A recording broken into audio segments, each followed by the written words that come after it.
Bismillahirrahmanirrahim.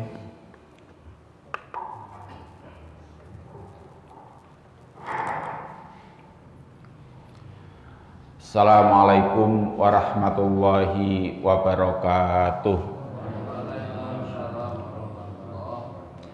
Asbahna lillah wa asbahal mulku lillah, la hawla wa la quwwata illa billah. Asyhadu an la ilaha illallah wahdahu la syarikalah wa asyhadu anna Muhammadan abduhu wa rasuluhu la nabiyya ba'dah. Allahumma arinal haqqa haqqa warzuqna ittiba'ah wa arinal batila batila warzuqna ijtinabah, amma ba'd. Kaum muslimin dan muslimat jamaah subuh rahimakumullah, monggo kita sareng-sareng manjataken puji lan syukur kehadirat Allah Subhanahu wa taala dengan diiringi dengan jiwa lan perasaan yang syukur, yang senang. Karena kita ini harus, khususnya yang hadir di masjid ini, semua ini harus merasakan suatu kesenangan, kegembiraan, kesyukuran. Jangan hanya sekedar memikirkan apakah nanti kita dapat rezeki, dapat untung, dapat uang, dapat apa, itu kecil. Tapi sebelum itu, sedaya ingkang rawuh wonten ing masjid ini adalah hamba-hamba yang telah mendapatkan sesuatu yang luar biasa. Khususnya lagi adalah yang sempat menyempatkan, mengorbankan waktu kurang lebih 20 menit sebelum adzan subuh, yang melaksanakan 2 rakaat fajar. Nilainya adalah rakaatul fajri khairun minad dunya wa ma fiha. 2 rakaat fajar itu nilainya lebih baik dari dunia dan seisinya. Mengapa kita masih merasa murung, kita merasa masih tidak beruntung dan lain sebagainya? Mestinya kita ini yang telah menjalankan sholat subuh secara berjamaah ini, kita akan menghadapi kehidupan dengan kehidupan yang cerah, yang riang, tidak murung, tidak tidak suram dan lain sebagainya. Hanya saja kita ini sering salah kaprah. Sesuatu yang pokok mungkin kita anggap menjadi sesuatu yang biasa, tapi sesuatu yang biasa kita anggap menjadi sesuatu yang luar biasa. Sesuatu yang sudah pasti kita merasakan khawatir tidak mendapatkan, tetapi sesuatu yang belum ada kepastian seolah-olah kita telah mendapatkan kepastian. Doa yang kita lantunkan, permohonan yang kita mohonkan kepada Allah, kadang-kadang ada yang salah alamat, salah kaprah. Sesuatu yang mestinya tidak harus kita minta, itu yang kita menjadi fokus doa kita. Tapi sesuatu yang mungkin menjadi kebutuhan, hajat yang asasi bagi kita, yang tidak ada jaminan dari siapapun kecuali ditentukan oleh diri kita, itu kadang-kadang kita abaikan. Kalau masalah rezeki, masalah kehidupan, sebelum kita memohon, Allah telah memberikan. Leres mboten? Sebelum kita meminta, Allah telah memberi, dan itu merupakan hak Allah untuk memberikan rezeki, memberikan kehidupan bagi makhluknya yang hidup loh ya. Tanpa harus kita meminta itu. Tapi nyun ngapunten, monggo kita berevaluasi, monggo kita bermuhasabah. Kira-kira berapa persen doa kita ini yang memang yang mestinya harus kita minta, itu yang harus kita minta, yang mestinya tidak harus kita minta, dan itu mungkin jauh yang lebih kita minta kadang-kadang. Dan maaf, kadang-kadang ibadah kita pun kadang-kadang hanya untuk itu. Ustadz, apa salah? Tidak. Tetapi mestinya ada yang lebih, jauh lebih baik dan lebih sempurna lagi. Tetapi kalau sudah urusan masalah akhirat, urusan ketika akhirat di sana hanya ada dua, apakah kita nanti tempat kita nanti di surga atau di neraka, itu hanya tergantung bagi diri kita sendiri. Allah mboten jamin. Allah mboten jamin kita nanti di surga atau di neraka adalah tergantung kepada amal kita masing-masing. Lah itu mestinya yang kita minta. Maka wonten ing salah setunggalipun ayat singkat disebutkan wabil ashari hum yastaghfirun. Di dalam waktu sahar itu waktu sahur itu ya waktu kalau kita mungkin ya waktu imsak itu loh, itu waktu yang paling mustajab. Tetapi di situ sebenarnya yang kita minta disitulah yastaghfirun. Al-Quran mengajari kita untuk memohon ampun. Sekali lagi angsal-angsal mawon kita nyuwun napa mawon, minta dunia seisinya angsal. Tapi gini ku wau atal fajri khairun minad dunya wa ma fiha. Nek jenengan sampai sakit ngelampai 2 rakaat fajar, ternyata nilainya sudah lebih baik dari dunia dan isi-isinya. Napa paling hanya sekedar gaji kita, opah ongkos kerja kita 1 hari mangkeni namung pinten. Niki kadang-kadang sekali lagi monggo kita bermuhasabah. Kita sering khawatir sesuatu yang tidak patut kita khawatirkan. Tetapi kadang-kadang kita merasa aman, merasa nyaman, sesuatu yang belum ada jaminan. Apa jaminan itu? Satu tadi. Apakah Allah mengampuni kita atau dereng?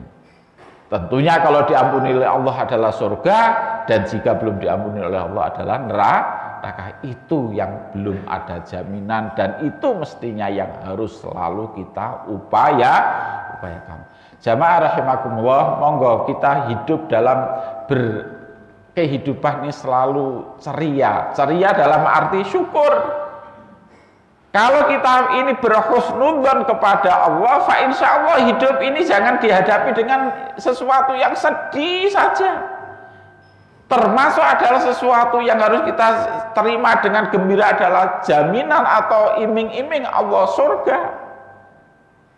Siapa yang nggak kepingin surga? Siapa yang nggak senang dengan surga? Lah itu surga itu harus kita dalam beribadah, kita harus merasakan suatu jiwa yang senang. Jangan merasa terpaksa. Jangan merasa terpaksa. Jamaah rahimakumullah, sekali lagi niki sebagai awal mukadimah, monggo kita bermuhasabah. Kita ngata-ngatahaken nyuwun istighfar datang Allah Subhanahu wa taala untuk diri kita, untuk keluarga kita, untuk orang yang telah berjasa kepada kita. Sinten orang yang paling berjasa kepada kita niku? Orang tua.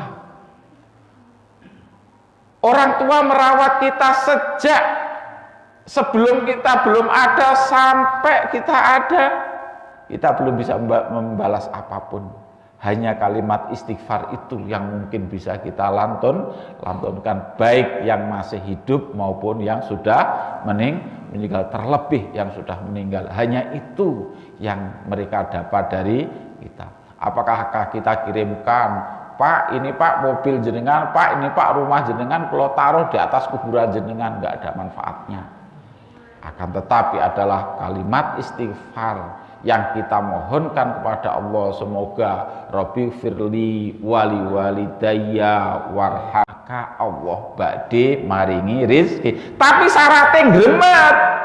Memang leres Allah maringi rizki, tetapi harus gremet, harus ngobah. Kita punya tangan, kita obahkan tangan kita punya kaki, kita langkahkan kaki kita punya akal, gunakan akal kangge berpikir madosi rizki. Jangan nanti salah paham. Oh terus Ustaz tadi pokoknya dijamin sehingga jenengan ten dalem mawon tenang mawon mangke badhe rizki.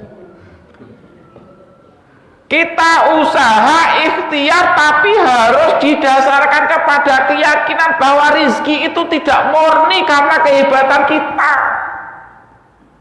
Sekali lagi, rizki itu tidak murni karena kehebatan kita, tapi rizki itu adalah pemberian saking Allah yang harus diikhtiarkan kalian menungso sesuai dengan keadaan kondisi masing-masing. Oleh karena itu boten usah iri.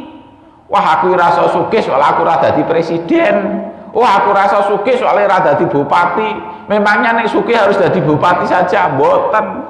Memang yang angsal nikmat rahmat namun presiden saja? Boten. Sedaya makhluk manusa niki dipun paringi nikmat lan rahmat. Cuman kadang-kadang kita ingkang memang boten percaya, boten merasa.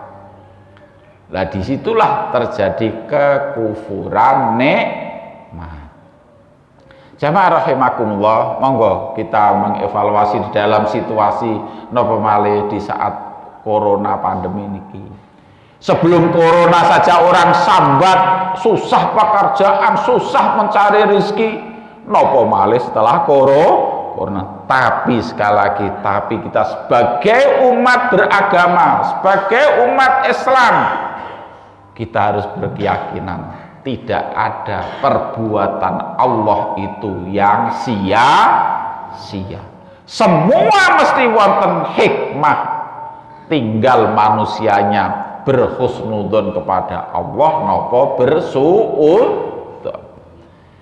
Jika panjenengan berhusnudzon kepada Allah, maka setiap mukmin, keadaan mukmin niki sering kula sampaikan wonten ing hadis, al mukmin kulluhum khair. Orang mukmin itu dalam keadaan kondisi apapun mesti dalam kondisi yang bagus, yang baik, yang hebat.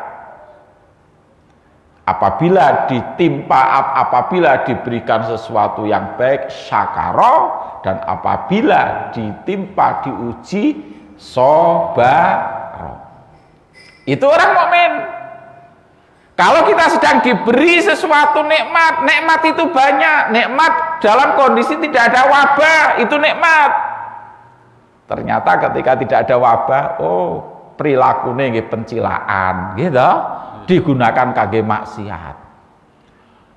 Begitu diberikan musibah, wabah, kados corona, kados ngeten niki, napa nggih tobat? Nggih boten. Nggih nyalahno pangeran tesian. Nggih to? Pokoke ra ono benere Gusti Allah itu. Nek benere ora awake dhewe. Karepe Gusti Allah itu kon manut awake dhewe. Ngoten nggih? Ya Allah, monggo kita syahadat kita tegaskan lagi. Kita sudah berkomitmen percaya datang Allah Subhanahu wa taala, percaya atas kekuasaan Allah, percaya atas keadilan Allah, dan percaya atas sedaya ingkang dipun takdiraken kalian Allah Subhanahu wa taala. Dados napa mawon? Nuwun ngapunten mbah-mbah ingkang sepuh niki. Dengkule lino napa sering kan, waduh aku wis dengkulku lino kata nggih Mbah nggih. Monggo sekali lagi, itu bukan bikinan panjenengan toh, betul toh? Kalau itu adalah pemberian Allah, monggo kita maos atau kita belajar hikayah kisahipun Nabi Ayub alaihis salam.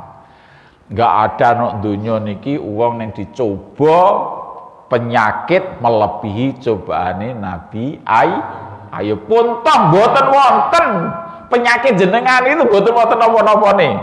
Tetapi Nabi Ayub pun tetap bersyukur. Maka ketika dia dibujuk, dirayu oleh setan, Ayub, apa saya percaya awakmu karo pangeranmu? Cobalah istri kamu meninggalkan, orang paling dekat itu meninggalkan kamu. Anakmu meninggalkan kamu, apa meneh masyarakat kabeh sudah kok sik percaya karo pangeranmu awakmu. Mbok yo kalau memang betul pangeranmu enek, mbok njaluk nang pangeranmu, ya Allah sembuhkan saya. Nah. Lah nggak minta sekarang nang pangeranmu. Akhirnya Nabi Ayub rada sombong di hadapan setan kalau wau nggih, dikiranya setan Ayub mau nyuwun gitu, ya Allah sembuhkan. Ternyata napa doa Nabi Ayub? Ya Allah, silahkan engkau lumpuhkan jiwaku, lumpuhkan badanku. tetapi jangan engkau lumpuhkan lidahku untuk menyebut, untuk berzikir kepada engkau. Setane melayu, kisinan. Oh, ternyata Nabi Ayub mboten saged dipun godhog. Justru dari keyakinan Nabiullah Ayub yang seperti itu, ternyata itu adalah ujian dari Allah, dan akhirnya Nabi Ayub juga sembuh kembali. Sedaya wonten ing alam dunya niki sering kula katakan, sedaya kita ini adalah diuji. Nek sehat napa mboten ujian? Ujian. Dengan sehat napa syukur napa kufur. Nggih ta? Lah nek nek mbah-mbahe sepuh-sepuh niki lho dungkul linu lho ten masjid. Lah nek dengkule sehat kok malah pencilaan ke Melayu petikalan ten pundi-pundi ngoten nggih.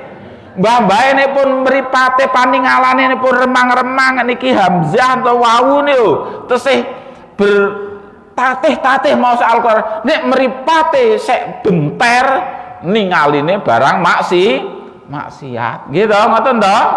Maka bersyukur Mbah paninggalan jenengan pun kirang mboten napa-napa alhamdulillah. Tesih damel ningali kesaenan. Lah nek nom-nom iki lho nek sik melek-melek sik waras-waras iki lho kok malah ning didelok nek barang mboten genah. Coba bayangkan, itulah ujian. Diberikan kelebihan kekayaan itu juga ujian, diberikan diparingi kekayaan pas-pasan itu nggih ujian. Hadza keterusin Nabiullah Sulaiman ketika dia angsal nikmat, napa bukan seperti kita. Gitu. Tapi Nabiullah Sulaiman langsung hadza min fadli rabbi liyabluwani aashkur am akfur. Niki sedaya adalah fadilah saking Allah untuk menguji apakah dengan pemberian ini saya bersyukur napa kufur. Nah, monggo kita metani ki Mbah, enggak usah makin nilai orang lain. Oh, itu mboten bersyukur, mboten usah awake dhewe. Kita masih diberikan kesempatan oleh Allah subuh niki tesih saged ten masjid dan lain sebagainya. Masih diberikan umur. Coba berapa orang teman-teman kita yang sudah mendahului kita, kalaupun mereka kepengen ten masjid pun mboten saged tindak ten masjid gitu. Lah yang masih diberikan kesempatan umur, diberi kesehatan, diberi fasilitas. Oh, omahe adoh ke masjid. No omah iki lho, sepedahe motor parkir papat, mobilnya telu, ya ora ring masjid. Kur digawa nang pantai, digawa nang blonjo gitu. Nek blonjo go kendaraan nang masjid, terus adoh mboten tindak ten masjid.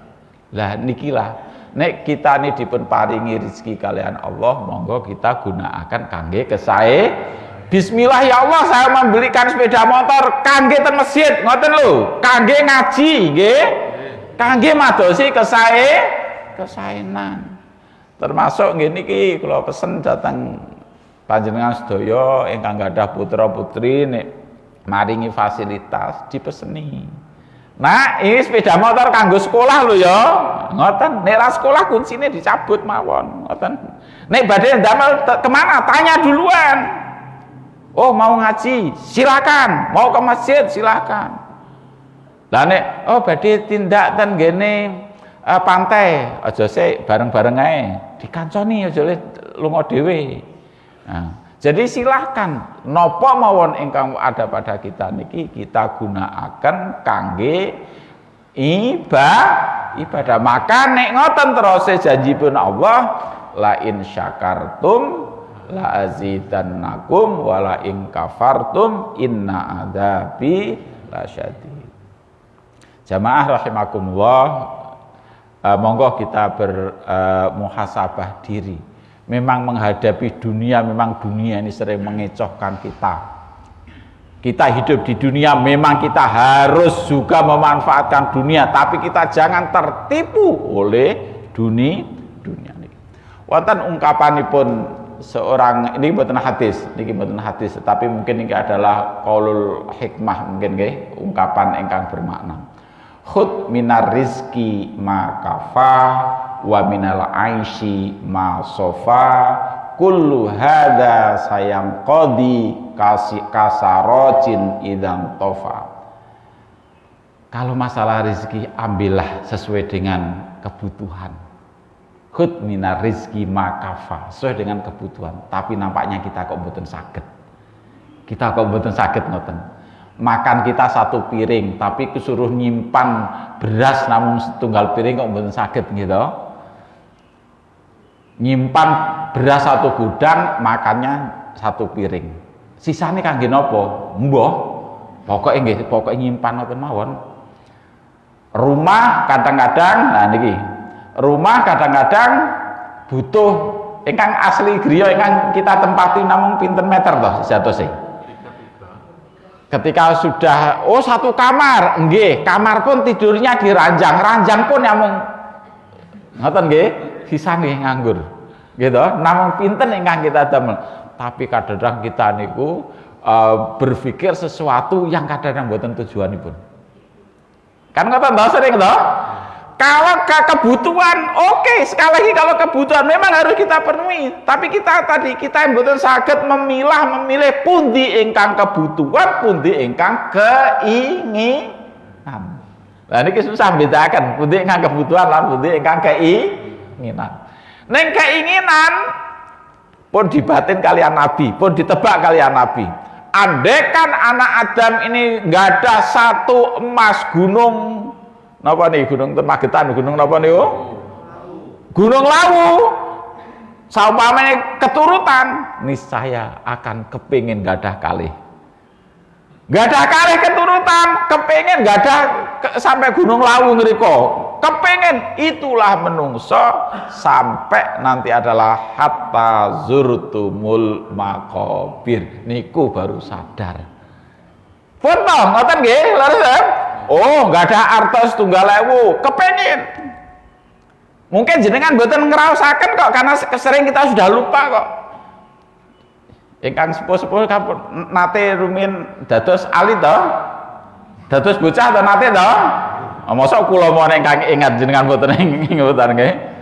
Rumiyin waktu kula alit niku nggih to ndamel montor-montoran lho, truk-trukane lho.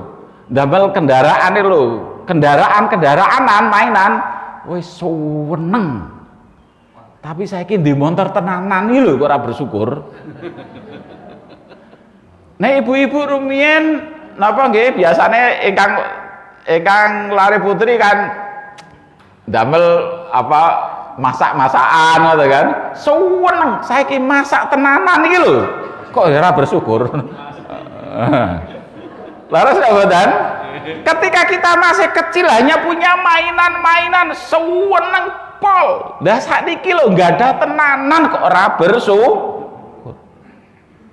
Lah putra kula tembasaken napa mainan alat yang bongkar pasang kangge bikin rumah-rumah no. Ya, seneng sudah bikin rumah-rumahan seneng. Lah kita ini loh sudah bikin rumah betulan loh kok ora bersyukur tenan.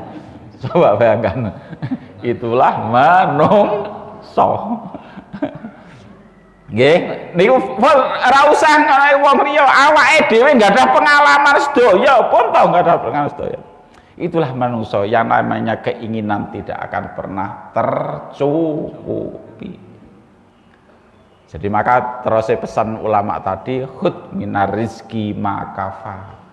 Ambillah dari rizki itu untuk kebutuhan kecukupan. Maka nek enek sisane di sana ada zakat, di sana wonten infak, di sana ada sedekah, wonten kebaikan-kebaikan yang lain. Gitu. Wa minal aisy masofa. Dalam hidup ini ayo kita ambil hidup ini. Sofa ini sesuatu yang sofa. Sofa itu artinya apa nggih? Yang jernih, yang bersih, yang indah, yang segala-galanya yang bagus itu. Hidup ini jangan kita jadikan sebagai, kita ini kan sering manusia tapi memposisikan diri sebagai jongos, memposisikan diri sebagai babu, memposisikan diri sebagai pembantu. Semakin kita kaya, semakin kita menjadi budak. Enggak pernah kita ini menjadi khalifah kehidupan, gitu. Mestinya dunia ini yang merawat kita, jangan kita merawat dunia. Kekayaan itu yang menyenangkan kita, jangan justru kita nggak ada kekayaan, kita senep, kita bingung, kita sumpek hanya memikirkan semakin kita punya semakin mboten saged tidur. Ngoten nggih? Kenapa anak kecil itu tidurnya nyenyak? Karena dia nggak pernah memikirkan apa-apa. Loh, leres ta mboten? Nah, monggo kita bermuhasabah. Jadi dunia niki harus kita sikapi dengan arif, dengan bijak, jangan kita tertipu dengan kehidupan. Ayo hidup ini kenyamanannya, kenikmatannya itu. Jangan bicara berapanya, tetapi bicaralah nilai. Belum tentu kok orang yang punya rumah tingkat 39 itu terus senang. Nah ini kalau mengatakan kembali lagi, sering terjadi kesalahan dalam kehidupan rumah tangga. Jadi rumahnya dengan berbagai beli nopo-nopo, niku kepengin rumahnya indah ngoten nggih. Napa mboten angsal? Angsal, gitu, kepengen rumah indah. Tapi ada satu hal yang kita lupa. Begitu anaknya bermain hanya nyentuh sedikit langsung marah-marah. Jangan. Walhasil anaknya meninggalkan rumah ke jalanan. Kenapa? Karena di rumah tidak boleh disentuh. Kata anaknya, bapak ibu itu sebenarnya memilihkan siapa, yaitu ya rumah itu. Untuk siapa rumah itu? Wong anaknya tinggal di rumah kok dimarahi hanya gara-gara mungkin nyentuh barang yang dia beli. Kalau memang tidak boleh disentuh oleh anak, nggak usah tumbas. Gitu. Monggo rumah dicat bagus, enggak. Tetapi begitu anaknya nanti coret dimarahi habis-habisan, jangan kotor-kotor. Monggo kita hentikan. Nek kula ngeten, kula bertengkar kali istri saya. Oh kotor. Kalau memang nanti ada tamu gara-gara dinding rumah kita dicoret-coret, anak dia jijik nggak mau masuk, nggak apa-apa, biar balik tamunya. Nggak apa-apa. Itulah kreatif anak mencoret-coret itu belajar menulis. Lah cuman kita punya cara, silahkan. Kalau memang anak coret-coret itu silahkan. Nah ini loh kertas. Sediakan papan, ngoten gitu. Tapi kan ten rumah kan nggak papan yang disediakan, kan gelas napa damel ngunjuk, boten gitu. Kan dipajang ten bofet niki lho, ten gene ruang tamu lho, napa damel ngunjuk kan nggih boten. Yang damel minum kan ya gelas ning wis lencu ten wingking lho gitu. Lah kula mboten semprami damel napa tumbas. Itu yang sering hidup ini kita mulai kita dibebani mencari duit untuk membeli, setelah terbeli kita dibebani untuk menjaga gitu. Yang terakhir kita dibebani untuk pamer. Niki yang paling parah lagi, dibebani untuk biar konek wong nek omah ngerasa oh hebat rumahnya. Ngoten nggih. Naudzubillah walhasil riya lan takabur. Wahud minal aisy masofa kullu hada, kata ulama tadi, kullu hada, setiap semua itu sayang qadi kasarojin idam tofa. Kehidupan ini semuanya ini nanti akan semuanya akan terputus ibarat lilin apabila telah padam. Tadi sudah saya bilang, nikmat Allah itu ketika kita masih hidup, kalau sudah hidup semua sudah dan ini sudah bukan milik kita. PNS angsal gaji, nek pun sedo putus gajine, gitu. Paling nek kagunge istri itu sih pensiunan oke lah gitu. Tapi memang itu jatah istri kok itu. Jadi nek garwane nek istrinya PNS terus kagunge sedo terus angsal pensiunan karena memang jatah hidup pun angsal gitu. Gaji itu kan wonten gadane kagunge atau gadane istri. Sampai nama saja sudah dilepas. Napa terus dipanggil namane mboten.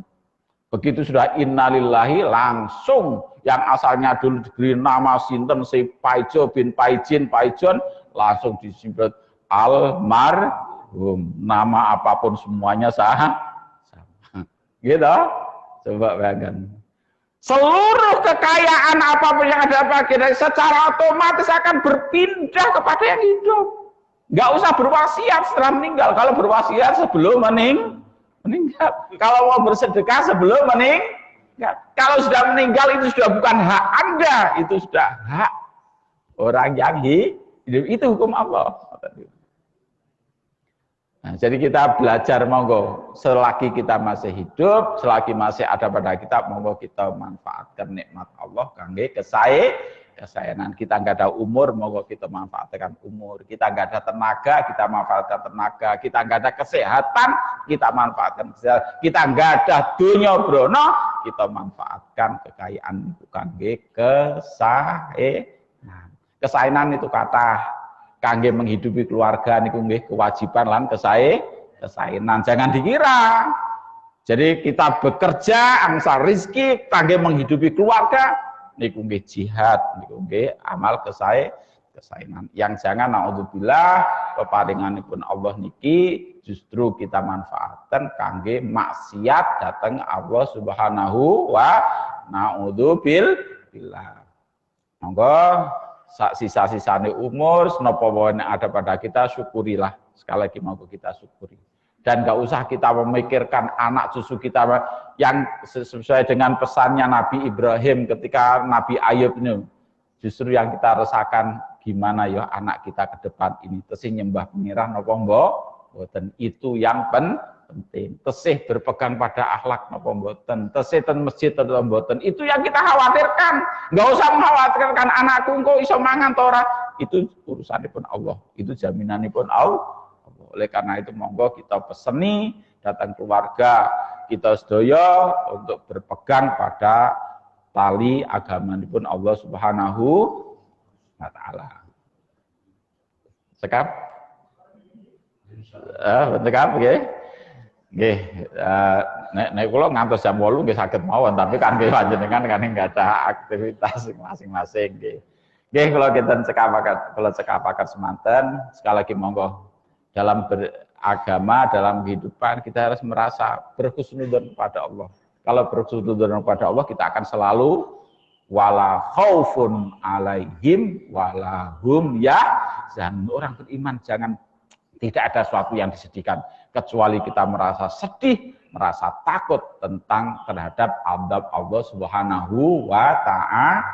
Hanya itu saja sebenarnya. Maka kehidupan dunia hari ini tidak dapat, bisa jadi besok angsal, itu bukan barang mustahil. Sebaliknya hari ini ada, besok tidak ada, itu juga bukan hal yang mustahil. Itu suatu yang bisa. Maka kondisi hidup ini ibarat roda nih loh gitu. Kadang-kadang di atas, kadang-kadang di bawah. Ketika di bawah, jangan merasa seolah kita adalah orang yang termelarat di dunia.